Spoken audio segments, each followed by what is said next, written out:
ಇನ್ನು ರಾಮನಗರದಲ್ಲಿ metric hostel ವಾರ್ಡನ್ನ ನಿರ್ಲಕ್ಷ್ಯ ಎಷ್ಟಿದೆ ಅಂತಂದ್ರೆ ಮಕ್ಕಳಿಗೆ ಸೇರ್ಬೇಕಾಗಿದ್ದಂತಹ ಮೂಟೆಗಟ್ಲೆ ಗೋಧಿ ಮಣ್ಪಾಲಾಗೋಗಿದೆ. ಎಂತ ಸ್ಯಾಡಿಸ್ಟ್ಗಳಿರ್ತಾರೆ ನೋಡ್ರಿ. ಅಧಿಕಾರಿಗಳ ಬೇಜವಾಬ್ದಾರಿ ಉತ್ತರ ಸ್ಥಳೀಯರು ಚೀಮಾರಿ ಹಾಕ್ತಾ ಇದ್ದಾರೆ. ಚೀಮಾರಿನ ಮೂರು ಬಿಟ್ಟವ್ರಿಗೆ ಯಾವ ಚೀಮಾರಿ? ಬಳಸಬೇಕಾಗಿದ್ದಂತ ಗೋಧಿನ ಗುಂಡಿಗೆ ಹಾಕಿ ಮುಚ್ಚಿದ್ದಾರೆ ವಾರ್ಡನ್ನು. ಯಾರ್ ತಪ್ಪು, ಯಾರ್ ನಿರ್ಲಕ್ಷ್ಯ, ಇದಕ್ಕೆ ಯಾರ ಹೊಣೆ?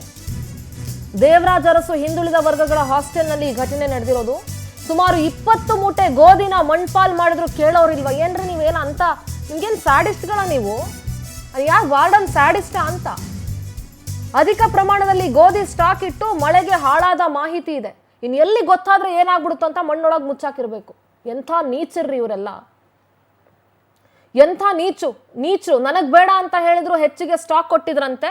ಈ ಬಗ್ಗೆ ತಾಲೂಕು ಮಟ್ಟದ ಅಧಿಕಾರಿಗಳಿಗೆ ಮಾಹಿತಿ ಕೊಟ್ಟಿದ್ದೆ, ಆದ್ರೂ ಯಾವುದೇ ಅಧಿಕಾರಿಗಳು ಈ ಬಗ್ಗೆ ತಲೆ ಕೆಡಿಸ್ಕೊಂಡಿಲ್ಲ ಅಂತ ಹೇಳಿ ಮೂಟೆಗಟ್ಲೆ ಗೋಧಿನ ಮಣ್ಪಾಲ್ ಮಾಡಿದಿರಲ್ಲ. ಏನ್ ನಿಮ್ಮ ಅಪ್ಪನ ಮನೆಯಿಂದ ತಗೊಂಡು ಬಂದಿಟ್ಟಿದ್ದೀರಾ ಗೋಧಿನ ನೀವು ಗೋಧಿ ಮೂಟೆನ?